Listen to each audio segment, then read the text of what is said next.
She believed she had died. That was the first thought that drifted through her fading awareness as the cold finally released its grip. For a long time there had only been silence. No alarms. No pain. No gravity pressing against her bones. Just an endless dark, gentle and deep, like being wrapped inside a memory. Then warmth touched her skin. It was not the harsh burn of engines or the sterile chill of medical light. It was steady, careful, almost patient, the kind of warmth that waited for permission before staying. Her eyes fluttered at first. All she saw was light, soft and pale, not the blinding white she expected from death stories told by elders. Shapes slowly formed above her, blurred and trembling, until one shape leaned closer, a face. Not her kind. Her breath caught in her throat. The being had smooth skin, marked with faint lines of exhaustion, 2 eyes instead of 4, dark and focused, filled with something unfamiliar. Concern, maybe relief. The mouth curved slightly upward in an expression she did not recognize at first. A smile, her muscles tensed, instincts screaming danger, but her body refused to move. She tried to speak, yet only a weak sound escaped her lips. The face noticed. The smile softened. "You're awake," the human said gently, his voice low and careful, as if loud sound might break her. "Easy. You're safe." Safe, the word echoed. Inside her mind, strange and impossible, her people did not wake up after drifting alone in dead space. She remembered now. The patrol, the ambush, the sudden collapse of shields as the raiders tore through her vessel, fire ripping through the command deck, her desperate attempt to reroute power, to save even a fragment of the ship. Then the void she should have died. Her eyes moved slowly, scanning her surroundings. The room was small but clean. Smooth walls curved gently, lit by calm blue panels. Tubes ran from her arm to a machine humming quietly beside her. A blanket covered her body, woven from a fabric she had never seen. This was not an afterlife. This was a ship, a human ship. Her species had stories about humans. Most of them were warnings. Death worlders, survivors of crushing gravity, violent weather, endless wars, creatures forged in chaos who smiled while standing in fire. They were unpredictable, dangerous, and worst of all, stubborn. Her people avoided them. She swallowed, forcing strength into her voice. "Why am I alive?" The human exhaled slowly, as if he had been waiting for that question. "We found your escape pod drifting near a debris field. Life signs were faint, real faint, but still there." He paused, watching her carefully. "Don't leave people to die." Her gaze sharpened. "Even enemies." A shadow crossed his expression. "You weren't shooting at us." That answer unsettled her more than any threat. She shifted slightly, pain flickering through her nerves. The human immediately adjusted something on the nearby console. Movements quick but gentle. "My name's Elias," he said. "I'm the med officer on this ship. You're aboard the Horizon Reach." Shin considered his words. Naming himself was not a dominance display. It was an offering. "I am Lyra," she replied quietly. Saying her name felt like anchoring herself to existence. Elias nodded once. "You've been unconscious for 3 cycles. Your core temperature was dangerously low. Internal injuries? We stabilized you." She searched his face for deception, for the cold calculation she had been taught. "Do you expect?" Instead, she found lines of fatigue beneath his eyes, the weight of someone who had stayed awake too long for a stranger. "Why?" she asked again. This time, his smile returned, smaller, real. "Because you're alive."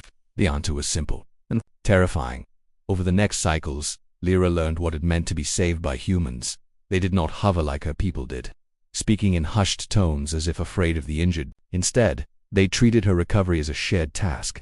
Engineers recalibrated the gravity to match her biology. The cook adjusted meals until her body accepted the nutrients. A pilot brought her data pads filled with translated texts so she would not feel isolated. They argued loudly in the corridors. They laughed. They complained about lack of sleep and broken equipment. Life continued around her, messy and unfiltered. Elias visited often, sometimes to check her vitals, sometimes just to sit.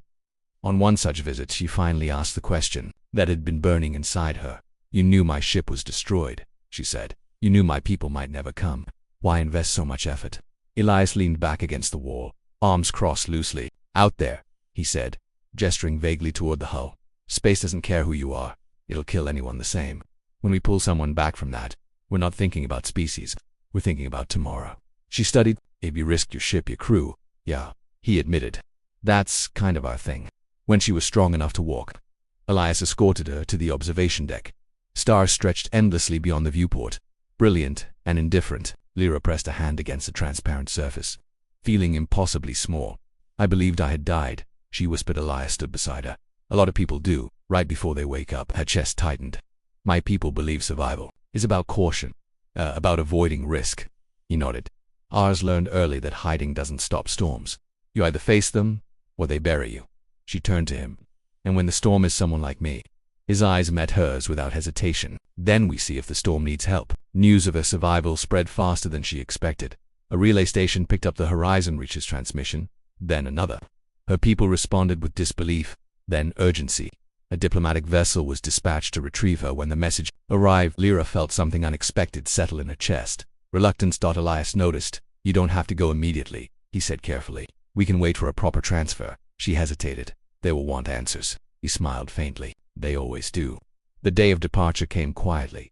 The docking bay was prepared with precision. Her people's ship loomed beyond the field, elegant and distant, its lines cold and familiar. Lyra stood at the threshold, her belongings light, her thoughts heavy. Elias extended a small device toward her. Data logs, medical records, and he added, hesitating, a personal message, if you want to share it. She took it, fingers brushing his. For a moment, Neo spoke. You changed how I see your kind, she said softly. He shook his head. You did that yourself. As she stepped into the shuttle, she looked back one last time. Elias raised his hand in a simple gesture of farewell, a human smile. Later, aboard her people's vessel, Lyra faced the council. They asked their questions about the humans, about the rescue, about the ship that should have passed her by but did not. They are dangerous, one elder said. Are they not? Lyra thought of the warmth, the patience, the stubborn refusal to let her die unseen. Yes, she replied. Yeah, the council stiffened. They are dangerous to despair, she continued. To silence. To the idea that some lives are not worth saving. Silence filled the chamber. They found me when space had already claimed me, she said, and they pulled me back. Not because it benefited them, but because they could. The elders exchanged uncertain glances. They smiled, Lyra added. Even when exhausted, even when afraid. That is their warning. What warning? An elder asked. That if we ever fall, she said, voice steady, humans will come. Not as conquerors, not as judges, but as hands reaching into the dark. Far away, aboard the Horizon Reach, Elias stood once more at the observation deck. Stars passed slowly, endlessly. Somewhere among them, alive continued because his people had chosen to care. He smiled to himself and turned back to work.